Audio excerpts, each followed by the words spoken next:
हाँ, तो good morning बच्चों। हाँ, तो बेटा जो आपका चैप्टर 3 है वो है बेटा रेशनल नंबर। ठीक है, तो सबसे पहले तो बेटा हम डिस्कस करेंगे कि रेशनल नंबर आपका होता क्या है। ठीक है बच्चों, तो रेशनल नंबर आपका क्या होता है? Rational number are defined as to be the number in the form of p upon q. ठीक, कि एक ऐसा नंबर जो पी अपॉन क्यू की फॉर्म में हम जिसको कन्वर्ट कर सकें, जिसको हम पी अपॉन क्यू की फॉर्म में लिख सकें, तो उसको बेटा हम कहते हैं ये आपका होगा एक रेशनल नंबर।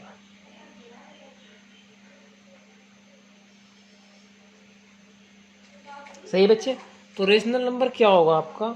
एक ऐसा नंबर जिसको हम पी अपॉन क्यू की फॉर्म में लिख सकें, उसको हम रेशनल नंबर कह सकते हैं। ठीक है बच्चों, जहां तुम्हारा where p and q are integer, तो बेटा जो पी और क्यू है वे आपके इंटीजर नंबर हो सकते हैं। तो बेटा इंटीजर नंबर के बारे में आप क्या कह सकते हैं? इंटीजर नंबर आपके वे नंबर होते हैं, थोड़ा बता देता हूँ इनके बारे में बेटा, इससे पहले क्लास में आपने डिस्कस कर लिया होगा। यदि हम इंटीजर नंबर को एक नंबर लाइन पर शो करें, तो बेटा ये आपके नंबर लाइन है, यहाँ पर आपका 0 है, तो यहाँ पर आपका 1 2 3 4, इस तरफ को आप बढ़ते चले जाएंगे। सिमिलरली बेटा इस तरफ देखो -1 -2 -3 -4। ठीक है बच्चे, इस तरफ को ऐसे ही इनफाइनाइट था। ठीक है, तो बच्चों ये जो नंबर है आपके बेटा ये इंटीजर नंबर होते हैं। 0 के जो तुम्हारा ये लेफ़्ट साइड है, लेफ़्ट साइड बेटा इधर आपके जो नेगेटिव नंबर होते हैं, और जो बेटा इस 0 के राइट हैंड साइड में है वे आपके पॉजिटिव नंबर होते हैं। 0 भी आपका एक इंटीजर नंबर है। 0 बेटा इंटीजर नंबर आपका कैसा है? न्यूट्रल इंटीजर नंबर है। इसको ना ही तो हम पॉजिटिव बोलेंगे और ना इसको हम नेगेटिव बोलेंगे। ठीक, तो ये भी आपका एक इंटीजर नंबर है। तो बेटा रेशनल नंबर की प्रॉपर्टी मैंने क्या बताई है कि वे नंबर जो तुम्हारे पी अपॉन क्यू की फॉर्म में कन्वर्ट कर सकें, उन नंबरों को बेटा हम रेशनल नंबर कह सकते हैं। साथ में मैंने क्या बताया कि P and q are integer, but P and Q integer तो हो, लेकिन बेटा क्यू नॉट इक्वल टू 0, क्योंकि मैंने बताया कि 0 भी आपका इंटीजर नंबर होता है। ठीक है ना, तो बेटा लेकिन पी और क्यू तुम्हारे इंटीजर नंबर तो हो, लेकिन क्यू आपका 0 नहीं हो। अब 0 क्यों नहीं हो इसके बारे में भी डिस्कस कर लेंगे। तो पहले एक एग्जाम्पल के द्वारा हम आपको बता देते हैं कि रेशनल नंबर आपके क्या क्या होते हैं। ठीक है बच्चे, तो यहाँ पर मैंने बेटा एक नंबर लिया 3/2। ध्यान से देखो बेटा, यहाँ पर पी की वैल्यू कितनी है बेटा आपकी 3, और क्यू की वैल्यू क्या है आपकी बेटा 2। तो यहाँ पर पी और क्यू बेटा क्या है? दोनों आपके इंटीजर नंबर है ना। ठीक, दोनों इंटीजर है, तो बेटा ये आपका क्या होगा? ये जो आपका 3/2 है ये आपका रेशनल नंबर होगा। यहाँ तक किसी को कोई डाउट तो नहीं है बच्चे? ठीक है, तो ये आपका रेशनल नंबर होगा। बेटा अब कुछ हम डिस्कस कर लेते हैं तुम्हारी बुक के अंदर से। कुछ पॉइंट हैं जो मैं आपको समझा देता हूँ, सभी बच्चे अपनी बुक खोल लें और ध्यान से देखें। तो बेटा every fraction is a rational number. जो भी कोई तुम्हारा फ्रैक्शन होता है उसको बेटा हम रेशनल नंबर कह सकते हैं। जैसे कि तुम्हारा कोई भी फ्रैक्शन हो, 3/2 5/2 6/7, कोई भी फ्रैक्शन हो एवरीबडी, तो उन सब जितने भी तुम्हारे फ्रैक्शन होते हैं उन सब को मैं बेटा रेशनल नंबर कह सकता हूँ। ठीक, एज एनी इंटीजर से -3/4, ये तो बेटा एग्जाम्पल दिया है मैंने। कोई भी इंटीजर हो तुम्हारा, पी और क्यू की वैल्यू कुछ भी हो, माइनस में हो प्लस में हो, उससे मेरे ऊपर कोई फ़र्क नहीं पड़ता है नंबर पर मेरे पर। ठीक है ना, वो आपका रेशनल नंबर ही रहेगा। 0 कैन बी रिटिन एज, कोई भी तुम्हारा नंबर हो बेटा, क्या है तुम्हारे नेचुरल नंबर हो, उनको हम उनके नीचे हम 1 लगा सकते हैं। ठीक है, तो यहाँ पर जैसे आपका 0 एक इंटीजर नंबर है, तो बेटा 0 को लिख सकता हूँ मैं 0/1 या 0/-1। सो 0 इज ए रेशनल नंबर। तो बेटा क्या हुआ कि 0 भी आपका एक रेशनल नंबर होगा। Every natural number is a rational number. तो बेटा जितने भी आपके नेचुरल नंबर हैं वो सब आपके बेटा क्या होंगे, रेशनल नंबर होंगे। क्यों? क्योंकि हर किसी नंबर को फ्रैक्शन की फॉर्म में लिखा जा सकता है। जैसे मैंने मान लिया नेचुरल नंबर तुम्हारे क्या होते हैं, 1 2 3 4 5 6 7 8 9, आगे तक जहाँ तक भी आप जाओ चले जाओ, सब आपके नेचुरल नंबर आते चले जाएंगे। ठीक है। अब जैसे बेटा आपका एक नंबर लिया मैंने, इसमें से 3 उठा लिया, 3 क्या है आपका नेचुरल नंबर है, तो बेटा इस 3 को मैं लिख सकता हूँ 3/1। इस 3 को मैं लिख सकता हूँ 3/1। ठीक है। 4 को लिख सकता हूँ 4/1। तो बेटा यदि आप इन नंबरों को देखें तो ये P/Q की फॉर्मेट में है, नहीं है? बिल्कुल है। तो कंडीशन क्या बताइए कि P और Q तुम्हारे इंटीजर हों, तो बेटा P की वैल्यू आपकी कितनी है, यहाँ पर स्टार्टिंग में देखें तो 3 है, और Q की वैल्यू क्या है बेटा आपकी 1 है। तो जो मैंने कंडीशन बताई है वो तो वेरीफाई हो रही है ना, सही है बच्चों? अच्छा, मैंने सिर्फ ये बताया है कि Q की वैल्यू बेटा 0 के इक्वल ना हो। अब वो क्यों बताया उसको देख लेते हैं।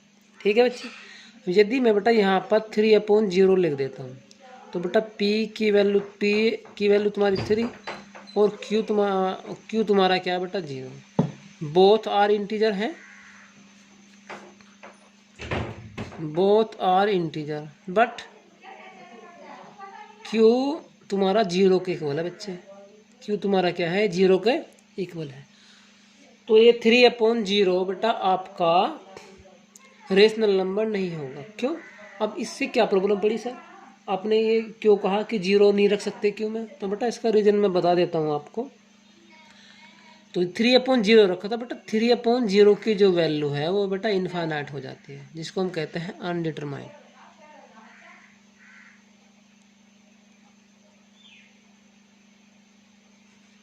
अनडिटरमाइंड से मीन्स मेरा बेटा ये है कि उस वैल्यू के बारे में मुझको जानकारी नहीं है कि वो वैल्यू क्या है। ठीक है ना, यही नहीं कह सकता कि वो वैल्यू 10 है 20 है। ठीक है ना, उसकी वैल्यू के बारे में ये बता ही नहीं सकता कि वो जो नंबर आपको मिला है उसको मैं क्या कहूँ, उसका रिजल्ट कितना है, उसको मैं नहीं माप सकता। ठीक है, तो इसलिए मैं उसको कह देता हूँ बेटा अनडिटरमाइंड, यानी कि पता नहीं ये नंबर क्या होगा क्या नहीं होगा। सो इसी रीजन के कारण हम 0 को डेनोमीटर में नहीं रख सकते। तो मैंने क्या कहा, Q नॉट इक्वल टू 0 होना चाहिए। ठीक है, तो बच्चों रेशनल नंबर की कहानी अच्छी तरीके से समझ में आपके आ गई होगी। चलो साथ साथ एक बात और बता देता हूँ बच्चे। डिस्कस कर लिया वैसे मैंने कि नेगेटिव और पॉजिटिव जो रेशनल नंबर बेटा हो सकते हैं उसमें हमें कोई फ़र्क नहीं पड़ने वाला। ध्यान से देखो, यहाँ पर एक एग्जाम्पल लिखा हुआ है यहाँ पर बेटा 6/7, दूसरा लिखा हुआ -4/9। ठीक है, या इसको 6/-7 लिख दे तो कोई फ़र्क नहीं पड़ने वाला है। ठीक है, क्यों? क्योंकि मैंने क्या कहा, P और Q इंटीजर होते हैं। तो बेटा इंटीजर वैल्यू आपकी मैंने बता दी है अभी क्वेश्चन में, अभी आपको लिखवा दिया था कि जो इंटीजर वैल्यू है बेटा वो आपकी दोनों तरफ को होती है, नेगेटिव और पॉजिटिव। ठीक है, तो बच्चों ये बात आपके समझ में आ गई होगी कि जो तुम्हारे रेशनल नंबर है वो बेटा में भी पॉजिटिव और में भी नेगेटिव हो सकते हैं, इस बारे में कोई दो राय नहीं है। ठीक है, अब बेटा कुछ जो प्रॉपर्टी है रेशनल नंबर की हम उसके बारे में डिस्कस कर लेते हैं। ठीक, तो प्रॉपर्टी बेटा 1 क्या है तुम्हारी प्रॉपर्टीज ऑफ रेशनल नंबर।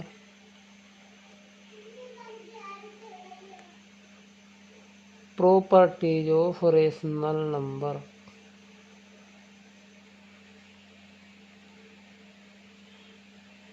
ठीक है बच्चों।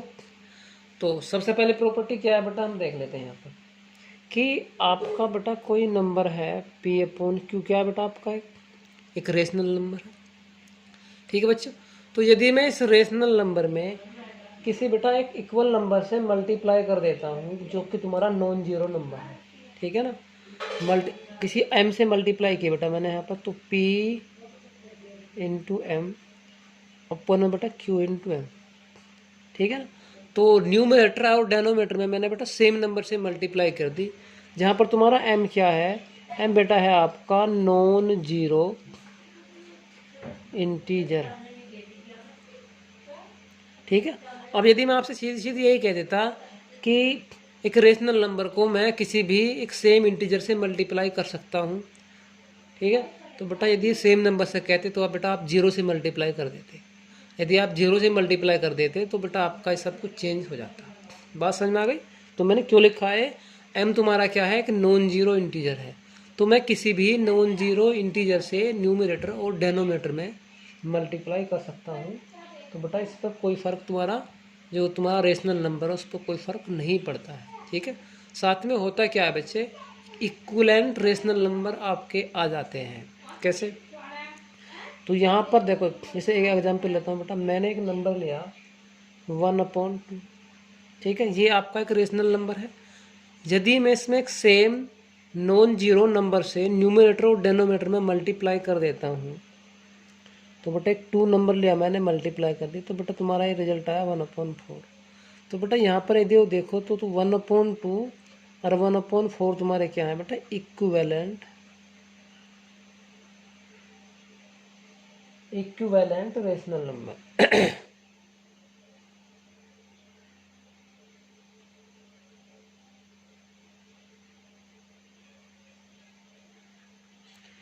इसका मतलब ये हुआ बच्चे कि यदि मैं इक्विवेलेंट रेशनल नंबर निकालना चाहूँ तो बेटा अपनी मर्जी के अकॉर्डिंग मैं बहुत सारे इक्विवेलेंट रेशनल नंबर निकाल सकता हूँ। अब आप ये पूछोगे कि सर आप 1/2 और 1/4 को इक्विवेलेंट नंबर क्यों कह रहे हैं? ठीक है, तो बेटा इसका रीज़न ये है, जो वैल्यूज है वो दोनों की सेम ही आएगी। यदि आप बेटा ये 2/4 सॉरी, ठीक, ये 1/2 और 2/4 है बच्चे, बाय मिस्टेक मैंने बोल दिया। तो बेटा आज यदि आप इस 2/4 को सोल्व करेंगे तो 2 1 जा 2, 2 2 जा 4, तो बेटा 1/2 आ नहीं है। यानी कि जो बेटा इनकी एक्चुअल वैल्यू है वो दोनों की सेम ही आएगी। तो दैट मीन्स ये हुआ कि आपके जितने भी इक्विवेलेंट नंबर होंगे उनकी बेटा सभी की वैल्यू आपकी सेम आएंगी। बात समझ गए आपकी अच्छी तरीके से आ गई होगी ना? सही है। तो बच्चों थोड़ा आगे बढ़ते हैं। यदि बेटा कोई तुम्हारा एक रेशनल नंबर है P/Q, उसमें बेटा यदि हम एक सेम नंबर से डिवाइड कर देते हैं, सेकंड प्रॉपर्टी क्या है, एक आपका रेशनल नंबर है P/Q, यदि हम इसको एक सेम नंबर से, सेम नॉन जीरो नंबर से डिवाइड कर देते हैं, जैसे कि मैंने अभी बताया आपको, तो सेम नॉन जीरो नंबर से मैंने बेटा इसको डिवाइड किया तो भी बेटा आपको कोई फ़र्क नहीं पड़ने वाला है, आपके नंबर जो हैं बेटा वो सेम ही आप प्राप्त होंगे। ठीक है, तो बेटा इसको मैं क्या लिखूँगा यहाँ पर, ज़रा ध्यान से देखो, P/M, और बेटा इसको लिखा मैंने यहाँ पर Q/M। तो बेटा अंदर वाले की मल्टीप्लाई बाहर वाले की, तो तुम्हारा रिजल्ट क्या जाएगा यहाँ पर बेटा, PM, और बेटा यहाँ पर एक Q है, तो M से M एलिमिनेट हुआ बेटा, तो P/Q वापस वही नंबर आ रहा ना। ठीक है, तो इसके रिजल्ट पर भी बेटा कोई फर्क नहीं पड़ सकता। तो रेशनल नंबर की प्रॉपर्टी क्या कहती है कि यदि आप किसी रेशनल नंबर को किसी सेम नॉन जीरो नंबर से बेटा डिवाइड कर देते हैं तो भी आपके नंबर पर, तो भी वो आपका रेशनल नंबर ही रहेगा, कोई फर्क उसको नहीं पड़ने वाला। सही है बच्चे?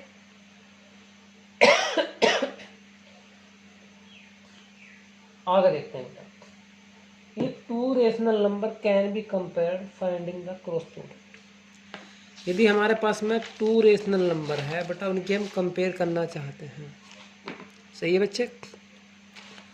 तो 2 रेशनल नंबर, प्रॉपर्टी 3 क्या कहती है, 2 rational numbers can be compared,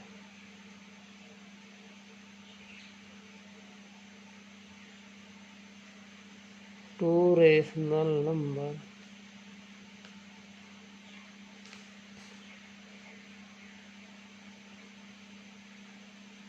can be compared by finding their cross product.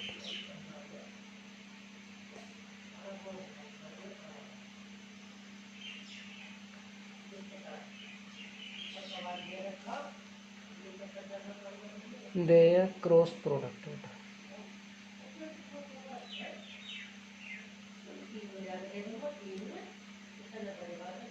सही है बच्चे? तो हम इनकी क्रॉस प्रोडक्ट से कंपेयर कर सकते हैं। एग्जाम्पल बेटा, यदि मेरे पास में 2 नंबर रेशनल नंबर हैं P/Q और बेटा R/S, मेरे पास 2 रेशनल नंबर हैं, मुझे इनकी कंपेयर करनी है कि इनमें से कौन सा नंबर आपका ग्रेटर होगा। सही है बच्चे। तो यदि मैं यहाँ पे ये लिख दूँ इफ कि PQ यानी कि PS तुम्हारा लेस देन होगा बेटा RQ से, PS तुम्हारा लेस देन होगा RQ से, तो बेटा मैं यहाँ पे ये लिख सकता हूँ देन P/Q आपका लेस देन होगा बेटा R/S से। ठीक है बच्चे। अब यहाँ पर आप ध्यान दीजिए, एक एग्जाम्पल मैं आपको बता देता हूँ। 3/5 कंपेयर करनी है मुझे बेटा, 3/5 एंड 5/7। सही है। बुक बेटा सामने रखो, आपकी बुक में ये एग्जाम्पल लिखे हुए हैं जो मैं आपको बता रहा हूँ।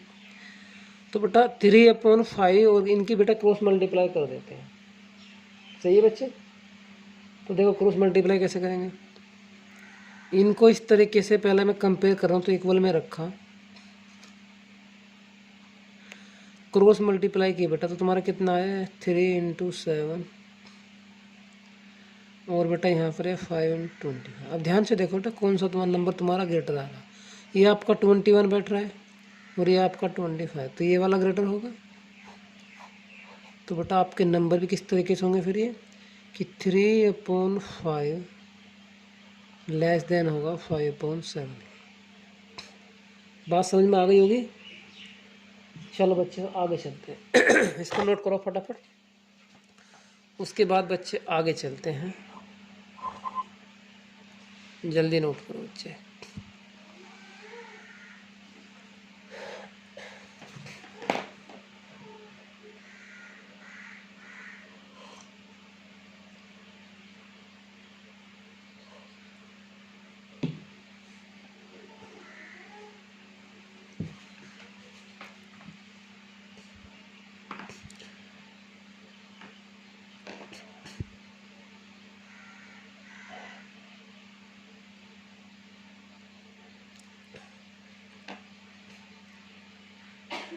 बेटा इसके बाद हम बात नोट कर लिया होगा आपने, standard form of a rational number.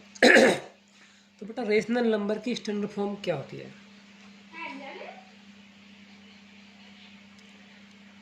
Standard form of a rational number,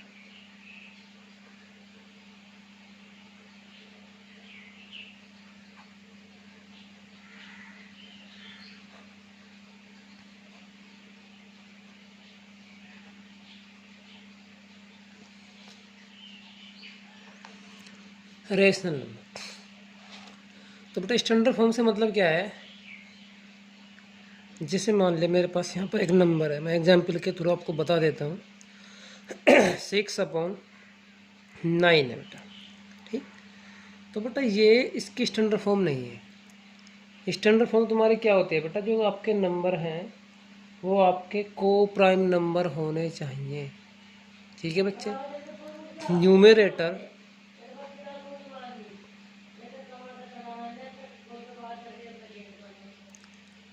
and denominator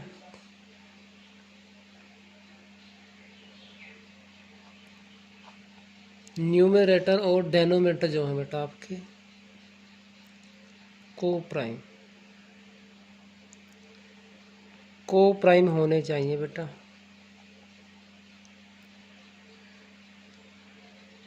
बात समझ में आ गई होगी, नहीं आई तो बेटा मैं बता देता हूँ।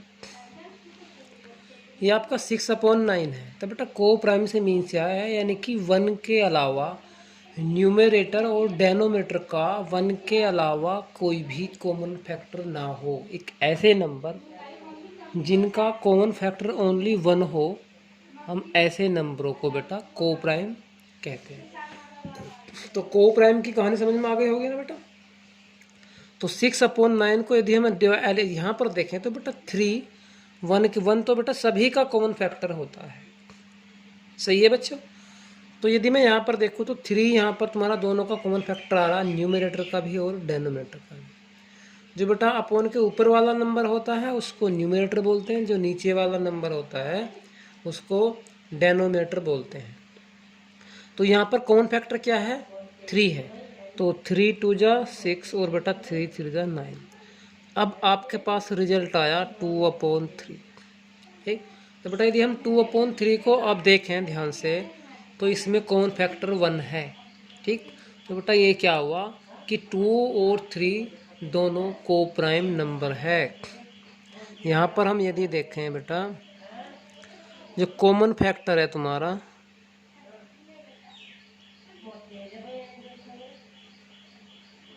वो आपका बेटा 1 है। ठीक है।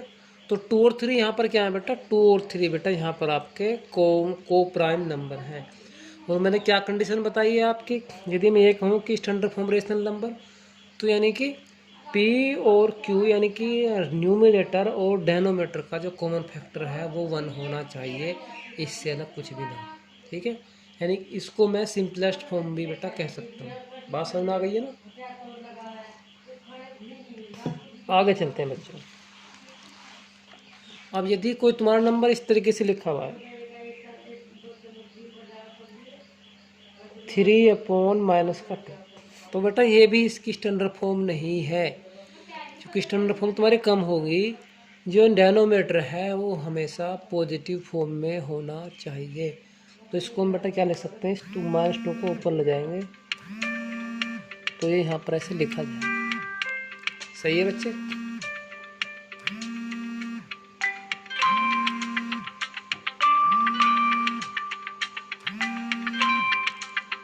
तो बेटा इससे आगे का हम थोड़ा सा जो अगली वाली वीडियो में डिस्कस करेंगे, इसको हम अभी ब्रेक लगा देते हैं।